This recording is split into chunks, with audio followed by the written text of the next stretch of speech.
Tentunya kami selaku pengendali wilayah Kecamatan Wenang dalam kapasitas pengamanan yang ada khususnya untuk membackup kegiatan operasi miras, operasi pekat yang ada.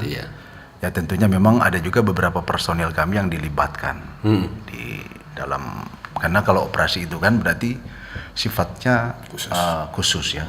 Jadi ada anggota yang khusus, ada anggaran khusus. Ya. Jadi tidak semuanya dilibatkan.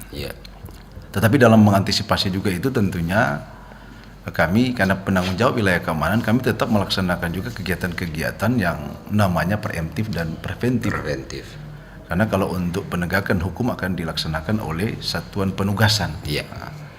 Jadi kita tetap melaksanakan yang namanya pembinaan penyuluhan di pusat-pusat keramaian, yang pemilik-pemilik perbelanjaan. Terus kita juga tentunya melaksanakan preventif, pencegahan dengan patroli-patroli di seputaran wilayah pusat kota itu sendiri, agar supaya kita juga bisa membantu teman-teman yang melaksanakan